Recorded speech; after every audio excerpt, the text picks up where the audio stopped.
Hi ನಮಸ್ಕಾರ ಸ್ನೇಹಿತರೆ. ಕೇಂದ್ರ ಸರ್ಕಾರದ ವತಿಯಿಂದ ರಾಷ್ಟ್ರೀಯ ಹೆದ್ದಾರಿ ಪ್ರಾಧಿಕಾರ ಇಲಾಖೆ ವತಿಯಿಂದಾಗಿ ಖಾಲಿ ಇರುವಂಥ ಹುದ್ದೆಗಳಿಗೆ ನೇಮಕಾತಿ ಮಾಡಲು ಅಧಿಸೂಚನೆಯನ್ನು ಬಿಡುಗಡೆ ಮಾಡಲಾಗಿದೆ ಸ್ನೇಹಿತರೆ. ಈ ಒಂದು ಹುದ್ದೆಗಳಿಗೆ ಸಂಬಂಧಪಟ್ಟಿರುವ ಹಾಗೆ ಕಂಪ್ಲೀಟ್ ಆಗಿರುವಂತಹ ಮಾಹಿತಿಯನ್ನು ನಾನು ನಿಮಗೆ ಈ ಒಂದು ವಿಡಿಯೋದಲ್ಲಿ ತಿಳಿಸ್ಕೊಡ್ತೇನೆ. ಆದ ಕಾರಣ ನೀವು ಈ ಒಂದು ವಿಡಿಯೋವನ್ನು ಸ್ಕಿಪ್ ಮಾಡದೆ ಕೊನೆವರೆಗೂ ವೀಕ್ಷಿಸಿ. ಆ್ಯಂಡ್ ಅದರ ಜೊತೆಲೇ ನಮ್ಮ ಚಾನಲ್ಗೆ ಇನ್ನೂ ಯಾರೂ ಸಬ್ಸ್ಕ್ರೈಬ್ ಮಾಡ್ಕೊಂಡಿಲ್ಲ, ಸಬ್ಸ್ಕ್ರೈಬ್ ಮಾಡ್ಕೊಳ್ಳಿ. ಆ್ಯಂಡ್ ಬೆಲ್ ಐಕನ್ ಕೂಡ ಆಲ್ ಅಂತೇಳಿ ಪ್ರೆಸ್ ಮಾಡಿ. ನಾವು ತಿಳಿಸುವಂಥ ಉದ್ಯೋಗ ಮಾಹಿತಿಗಳು ನಿಮಗೆ ನೋಟಿಫಿಕೇಷನ್ ಮೂಲಕ ತಲುಪುತ್ತವೆ. ಸ್ನೇಹಿತರೆ, ಸಂಸ್ಥೆ ಹೆಸರು ಬಂದು national highways authority of India ಅಂದರೆ NHAI ವತಿಯಿಂದಾಗಿ ಹುದ್ದೆಗಳಿಗೆ ನೇಮಕಾತಿಯಾಗುತ್ತಿದೆ.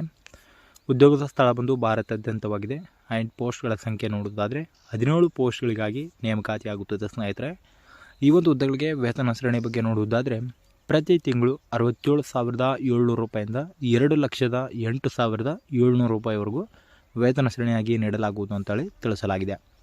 ಇನ್ನು ಹುದ್ದೆಗಳ ವಿವರದ ಬಗ್ಗೆ ನೋಡುವುದಾದರೆ ಮ್ಯಾನೇಜರ್ ಹುದ್ದೆಗಳಿಗಾಗಿ ನೇಮಕಾತಿ ಮಾಡುತ್ತೇವೆ ಅಂತೇಳಿ ಕೂಡ ತಿಳಿಸಲಾಗಿದ್ದು, ಈ ಒಂದು ಹುದ್ದೆಗಳಿಗೆ ವಯಸ್ಸಿನ ಮಿತಿ ಒಂದು ಕನಿಷ್ಠ 21 ವರ್ಷನ ನಿಗದಿಪಡಿಸಲಾಗಿದೆ ಹಾಗೂ ಗರಿಷ್ಠ 45 ವರ್ಷನ ನಿಗದಿಪಡಿಸಲಾಗಿದೆ ಸ್ನೇಹಿತರೆ.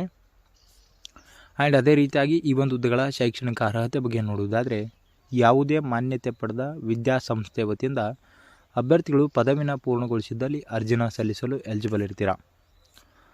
ಆ್ಯಂಡ್ ಈ ಒಂದು ಹುದ್ದೆಗಳ ಅರ್ಜಿ ಶುಲ್ಕ ಯಾವುದೇ ರೀತಿಯಾಗಿರ್ತಕ್ಕಂಥ ಅರ್ಜಿ ಶುಲ್ಕ ಇರುವುದಿಲ್ಲ. ಫ್ರೀಯಾಗಿ ಅರ್ಜಿನ ಸಲ್ಲಿಸಬಹುದಾಗಿದೆ. ಯಾವುದೇ ವರ್ಗದ ಅಭ್ಯರ್ಥಿಗಳಾದರೂ ಕೂಡ ಫ್ರೀಯಾಗಿ ಅರ್ಜಿನ ಸಲ್ಲಿಸ್ಬೋದು. ಇನ್ನು ಆಯ್ಕೆ ವಿಧಾನ, ಈ ಒಂದು ಹುದ್ದೆಗಳಿಗೆ ಮೊದಲಿಗೆ ಲಿಖಿತ ಪರೀಕ್ಷೆ ಮಾಡ್ತಾರೆ.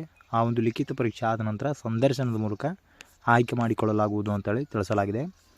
ಇನ್ನು ಮುಖ್ಯವಾಗಿ ಈ ಒಂದು ಹುದ್ದೆಗಳ ಇಂಪಾರ್ಟೆಂಟ್ ಡೇಟ್ಸ್ ಒಂದು ಅರ್ಜಿ ಸಲ್ಲಿಸಲು ಪ್ರಾರಂಭ ದಿನಾಂಕ 6/12/2024 ಆಗಿದೆ, ಈಗಾಗಲೇ ಪ್ರಾರಂಭವಾಗಿದ್ದು, ಮತ್ತು ಕೊನೆಯ ದಿನಾಂಕ 6/1/2025 ಆಗಿದೆ.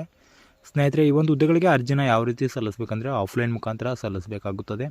ಈ ಒಂದು ಆಫ್ಲೈನ್ ಮುಖಾಂತರ ಸಲ್ಲಿಸುವಂಥ ಅಡ್ರೆಸ್ಸನ್ನು ನಾನು ನಿಮಗೆ ಸ್ಕ್ರೀನ್ ಮೇಲೆ ಆ ಒಂದು ಅಡ್ರೆಸ್ನ ಪ್ಲೇ ಮಾಡ್ತಾ ಇದ್ದೀನಿ ನೋಡಿ. ಈ ಒಂದು ಅಡ್ರೆಸ್ಗೆ ನೀವು ಆಫ್ಲೈನ್ ಮುಖಾಂತರ ಅರ್ಜಿ ಸಲ್ಲಿಸಬೇಕಾಗುತ್ತದೆ.